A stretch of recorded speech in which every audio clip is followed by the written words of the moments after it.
Welcome everybody to an all new episode of BYLATINMEN with your hosts Kevin and Anthony. And today we are talking about maintaining LGBTQ plus culture, maintaining queer culture, right? We're going to talk about how to make sure that our spaces, our things, our stuff remains ours because people like to steal shit. So let's get started.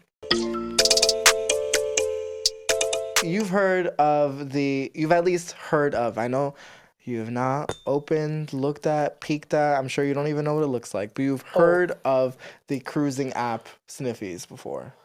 Well, I didn't know it was a cruising app. I just thought it was a hookup app. It's specifically for cruisers. Okay. It's for people to meet up. So now that changes a lot. So if I know somebody do that, I'm like, oh, that's a whole nother category. But well, it is a hookup app. People use it as a hookup app. Yeah. Like people use it to chat and exchange pictures and then get phone numbers and like. But people also, it is a cruising based app where like people are like, I'm at the airport Delta Lounge. Who wants to meet me? Wow. And that's what happens. But you can't do that on Grindr? No. Or Jacked? No. Why? Because this app specifically, you can check into location now. No, but what I'm saying is like you use the airport. So what I'm saying is on Grindr, you can be like, yo, I'm at terminal, who's ready? No, because on Grindr, you have to message people directly. And here there are like It's a map? Yeah, why are you screaming? Okay. I'm gonna take this all in. You can use the map and you can check into like places. So like if you're at the gym, you can check in at the gym. And when people look at what you do, LA Fitness. When people look at your LA Fitness, they can see if anyone who's on Sniffies is at LA Fitness. Wow. This is dangerous. This sounds dangerous, but go ahead. Anyway, that is what the app is about, okay? It's a fucking cruising app. Okay, thank you. This week, Sniffies has been a little, I wouldn't say under fire, but really? Users are concerned over a corporate takeover. Match Group, which is the parent company that owns like OkCupid and Tinder, they invested $100 million into Sniffies this week. Wow. $100 million to a independently owned queer cruising app. And so people are getting nervous that this is going to sanitize the raw map because it is a pretty like plain app. You use it in a web browser and like there's no ads. It's just you get more stuff if you pay for a membership. But I think a lot of people are happy to pay for the membership because it's an independent queer app and there's not a ton of like there's no corporate anything to it. Yeah. It's just you're paying for more access. But you know. Okay. And they're also concerned about their data being sold. That specific company, Match Group, has had incidences in the past where they have not breaches, where they have been caught selling the photos and data of their users on apps like OkCupid. And so people are like, okay, well, like there are like queer and trans people on this app. Are you saying that you're going to start selling their data to their like nudes, data miners and stuff? Yeah. And people are worried that there will also be an introduction of like more respectable like policies on standards, the app because this is no longer a independent gay owned app. And this is an app that's prioritizes like anonymity, right? Okay. And so I want to read, before we discuss it, I want to read part of what Sniffies announced and then some of the comments. So on their Instagram profile, Sniffies said, since its founding in 2018, Sniffies has been designed, built, and operated by cruisers for cruisers together. We've made it a place for connection. Today, we're excited to share that Sniffies is partnering with Match Group through a significant minority investment. So they're saying that this is a minority investment, that they don't, right? Wow. Signaling a new era of cruising. Sniffies will remain consistent in the way that it works, but that this partnership will give them an ability to add more resources and support to the app. I understand why people sound upset. Even I commented. I was like, yikes, like this is... Because it's a gay app with like some of what I think has been the most interesting, well thought out marketing. Like whether or not you use the app or not, if you look at their digital like marketing strategy and the different photo shoots that they do and the videos, and it's so gay. Yeah. To see like straight white men be like, you know what?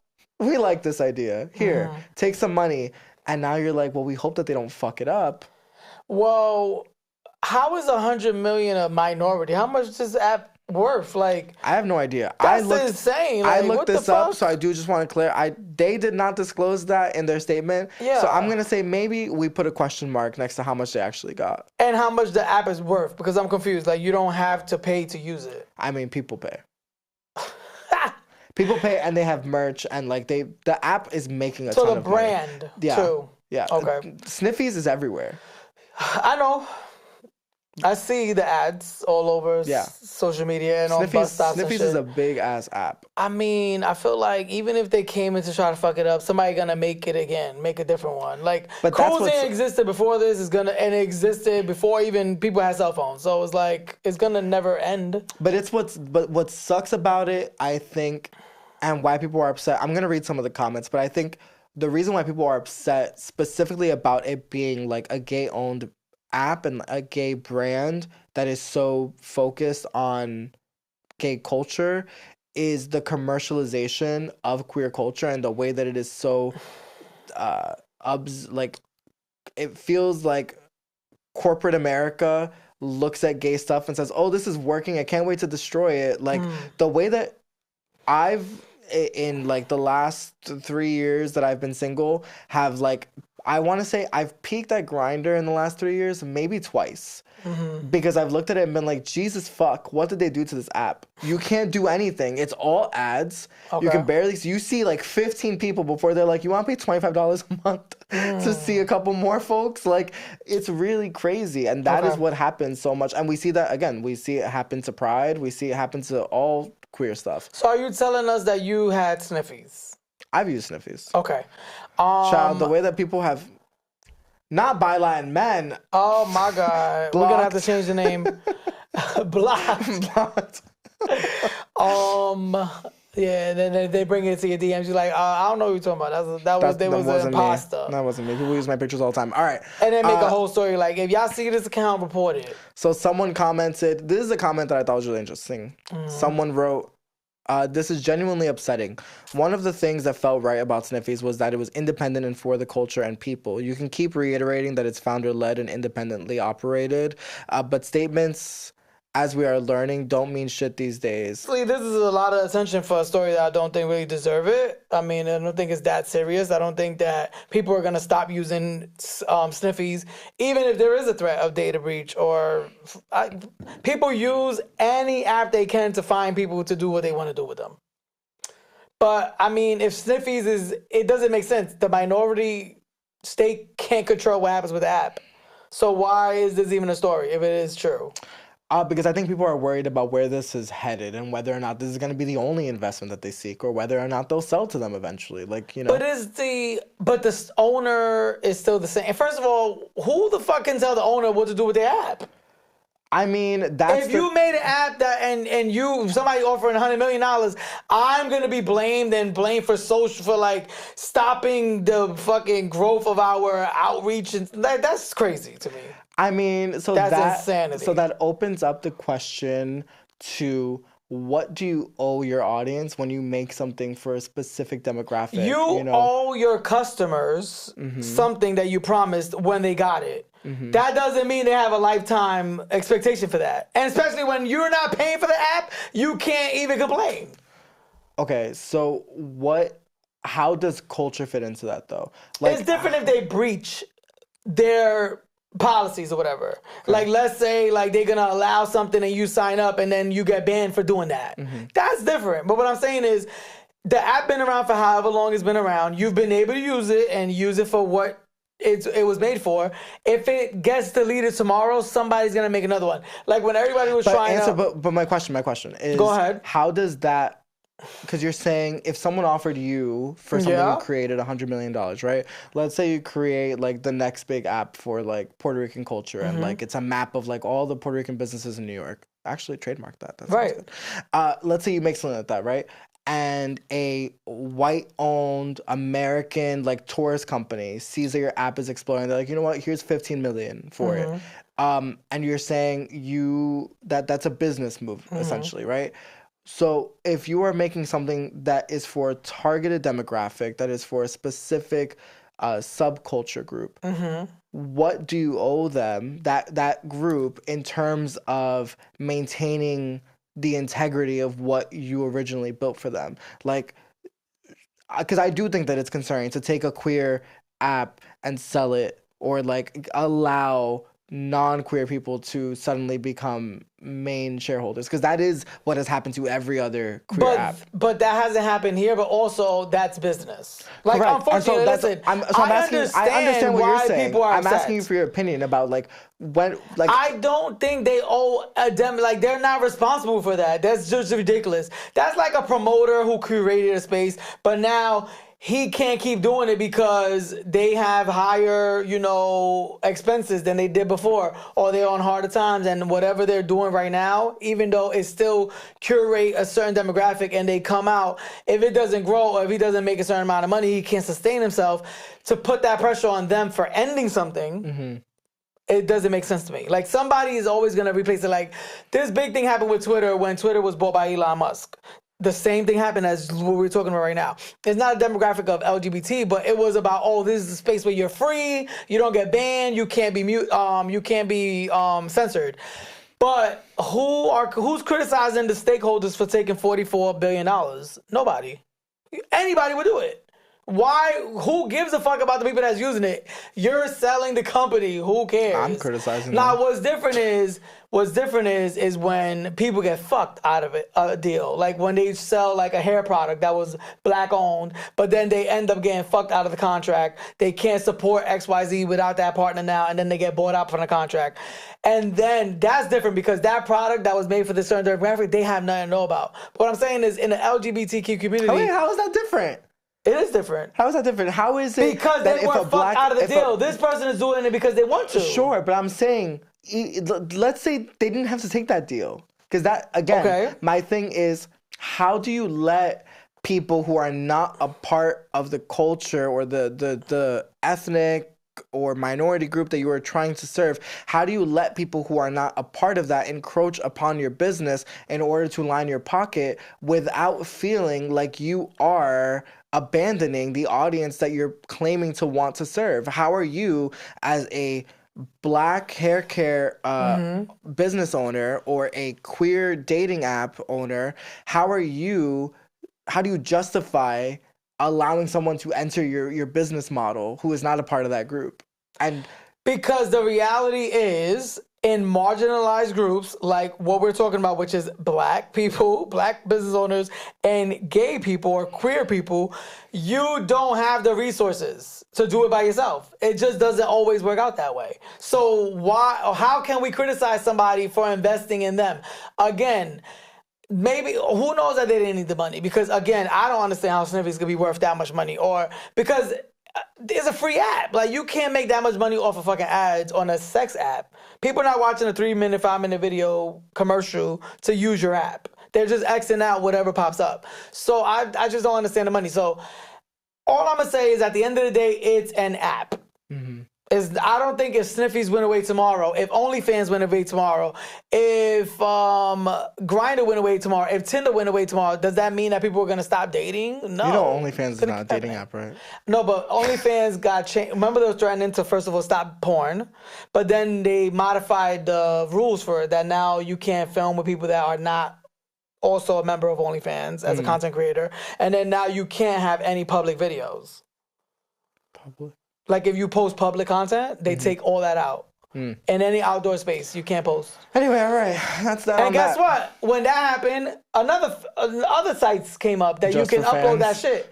Just for fans. There's so many of them, but what I'm saying is, somebody's always going to come fill the void. I've only heard about them. Well, you see everybody profile. All right, moving on.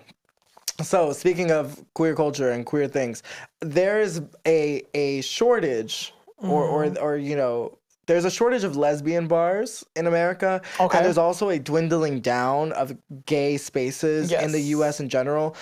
So right now in the entire United States, there are less lesbian bars than there are states. There are Damn.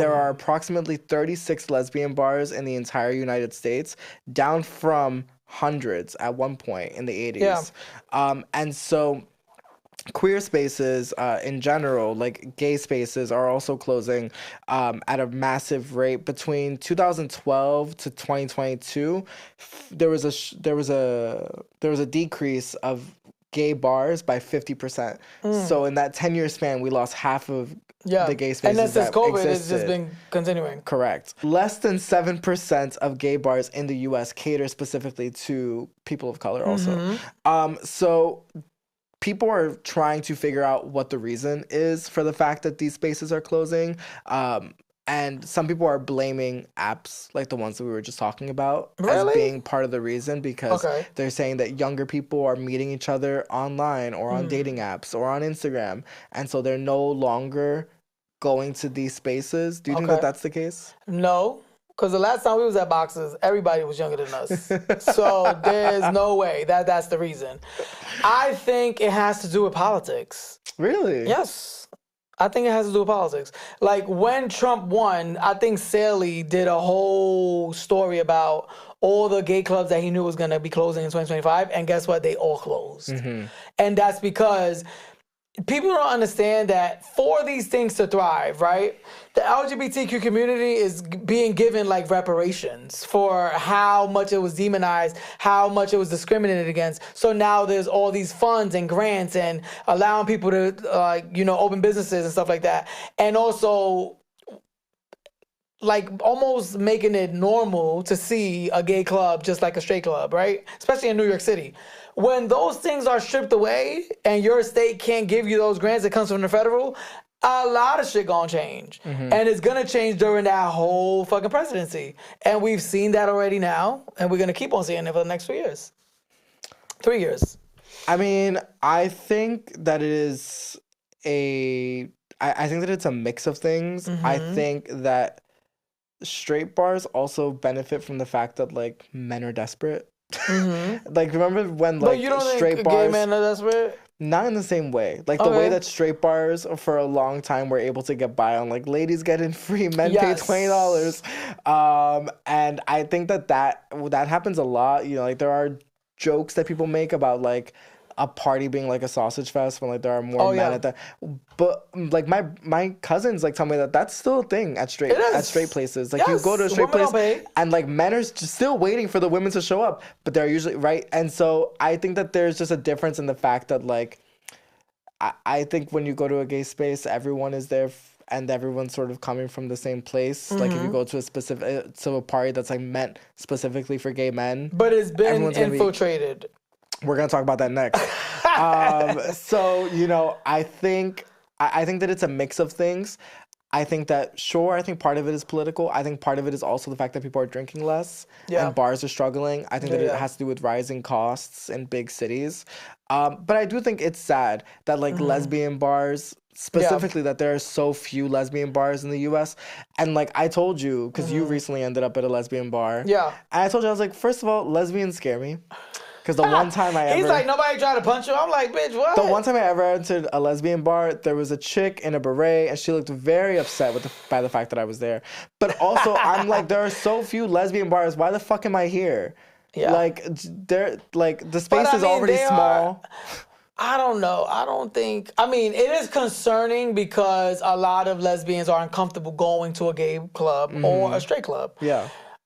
Gay guys will go to either, but of course, if you're looking for certain something or you in the mood Something. like if you're looking for sex, like if you're looking to get lucky at the end of the night, you're gonna go to a gay club. But if you're just looking to have fun and you have girlfriends, you'll go to a straight club. You don't care where you're going. So I think that is definitely a concern. And again, I still think that is all about politics. Oh, don't interrupt me, Apple. Okay.